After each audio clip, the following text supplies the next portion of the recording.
Assalamualaikum warahmatullahi wabarakatuh. Salam sejahtera untuk kita semua.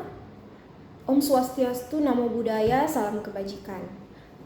Kami dari kelompok 1 Latsar CPNS angkatan ke-11 akan membawakan beberapa isu-isu kontemporer. Yang pertama, saya akan membawakan isu kontemporer mengenai korupsi. Seperti yang kita ketahui bahwa korupsi itu sekarang sudah menjadi suatu rahasia publik. Dapat kita dengarkan banyaknya kejadian-kejadian korupsi baik dari media cetak ataupun media digital yang memberikan informasi bahwa korupsi itu sudah mulai dilakukan dari kalangan menteri sampai pada pejabat-pejabat atau perangkat desa. Nah, bahkan yang paling miris adalah sebagai pegawai negeri sipil juga ada yang melakukan tindakan atau perilaku yang mencerminkan suatu sikap korupsi. Nah, korupsi sendiri itu bentuknya ada banyak. Jadi yang pertama dia ada yang merupakan suatu perbuatan curang. Kemudian yang kedua yang merugikan keuangan negara, bisa juga yang berupa penggelapan atau pemerasan, dan bisa merupakan suatu bentuk gratifikasi, dan juga bisa penyalahgunaan suatu jabatan. Dan korupsi ini terjadi karena suatu sifat yang sudah ditanamkan dari kecil yang mungkin dibiarkan saja oleh orang tua atau di dunia pendidikan dibiarkan saja. Mulai dari hal-hal kecil seperti tidak jujur atau sering berbohong, sering melakukan tindakan-tindakan seperti menyontek, tapi dibiarkan. Hal itu yang sebenarnya merupakan cikal bakal terbentuknya korupsi. Di dalam dunia kerja, khususnya ASN, korupsi waktu juga banyak dilakukan. Contoh, ASN yang sering datang terlambat tetapi cepat pulang. Hal itu merupakan suatu bentuk korupsi waktu. Nah, kita sebagai ASN itu diharapkan mampu memiliki sifat-sifat atau sikap anti korupsi. Yang pertama yaitu kita harus jujur. Kemudian yang kedua, sebagai ASN kita harus mampu menghindari perilaku yang merugikan kepentingan banyak orang, menghindari konflik kepentingan, dan berani melapor pada penegak hukum apabila ditemukan perilaku korupsi di tempat kerja kita. Saya kira demikian. Assalamualaikum warahmatullahi wabarakatuh. Salah satu isu kontemporer yang saat ini marak terjadi adalah kejahatan di dunia maya, atau biasa kita sebut dengan cybercrime.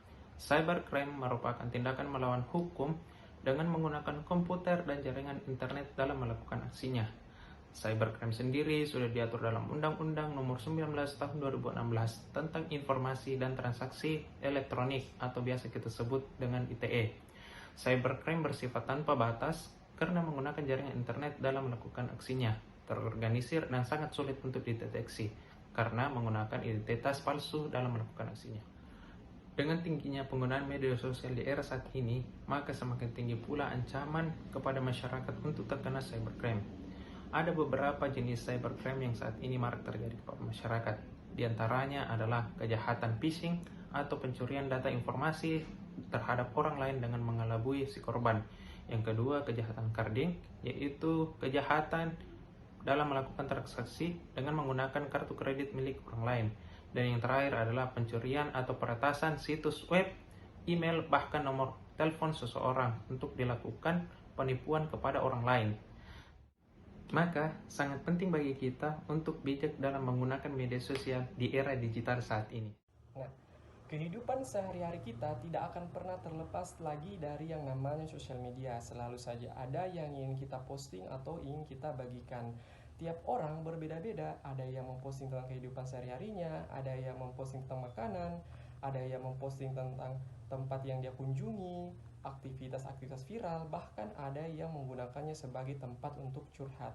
Nah, teman-teman, tahukah kalian bahwa ada orang yang ditindaki hukum karena postingannya di sosial media? Ada akun Facebook bernama Muhammad Faisal Tanong ditangkap karena membuat Jokowi seolah-olah jelek di depan masyarakat, yaitu hate speech.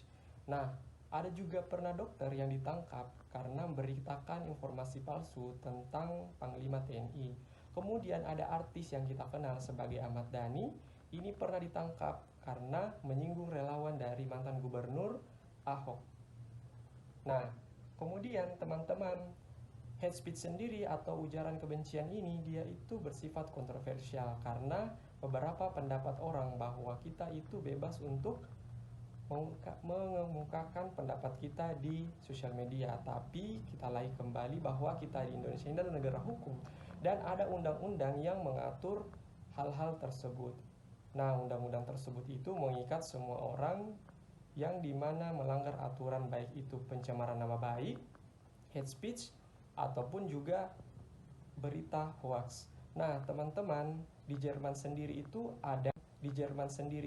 ada suatu hukum yang baru diciptakan, yaitu hukum NetzDG. Nah, NetzDG ini dia akan memantau seluruh sosial media yang ada, di mana jika ada terdapat ujaran kebencian di dalam sosial media tersebut, kemudian tidak terhapus kurang dari 24 jam, maka sosial media tersebut itu harus membayar 814 miliar terhadap pemerintah Jerman. Ya. Kenaikan bahan pokok. Isu kenaikan harga kebutuhan pokok menjadi salah satu elemen yang membuat kepuasan masyarakat terhadap kinerja pemerintah turun. Kenaikan harga-harga kebutuhan pokok tidak terlepas dari dampak ketidakpastian global, baik yang dipicu pandemi COVID-19, negara yang konflik, kebijakan di negara maju, dan faktor cuaca. Akibatnya, harga di berbagai komoditas di pasar global naik, memicu kenaikan harga di banyak negeri. Jika kondisi ini berlanjut, bisa menyebabkan terjadinya peningkatan inflasi, penurunan daya beli masyarakat, khususnya pada kelompok yang tidak mampu. Upaya pemerintah saat ini optimis bahwa prospek perekonomian Indonesia tetap kuat dengan pembukaan sektor-sektor perekonomian yang semakin luas. Narkoba adalah isu yang rumit dan juga kritis yang tidak hanya melibatkan satu pihak saja tetapi melibatkan semua pihak. Mencari solusi merupakan sebuah pekerjaan besar yang melibatkan pemerintah, lembaga swadaya masyarakat maupun komunitas lokal yang concern terhadap dampak dari penyalahgunaan narkoba ataupun narkotika. Isu terkait penyalahgunaan narkotika menurut website nasional.kompas.com. Yang pertama, banyaknya jaringan sindikat narkotika yang beroperasi dengan menyelundupkan narkotika di jalur laut. Yang kedua, peredaran narkoba atau narkotika jenis baru atau NPS berupa tanaman khat atau gorilla, tembakau gorilla. Transaksi narkoba yang telah bermutasi dari modus operandi lama beralih ke penggunaan teknologi daring dalam berbagai bentuk juga merupakan isu terkait penyalahgunaan narkoba. Yang terakhir, banyaknya penyalahgunaan narkoba yang masih berada di dalam penjara, padahal mereka itu masih membutuhkan penanganan baik secara fisik maupun mental sebagai dampak dari penyalahgunaan narkotika. Sebagai ASN, kita harus memiliki kesadaran dalam menangkal berbagai potensi ancaman yang dapat merusak bangsa dan negara, seperti ancaman penyalahgunaan narkotika. Mari kita selamatkan bangsa dan generasi penerus bangsa kita.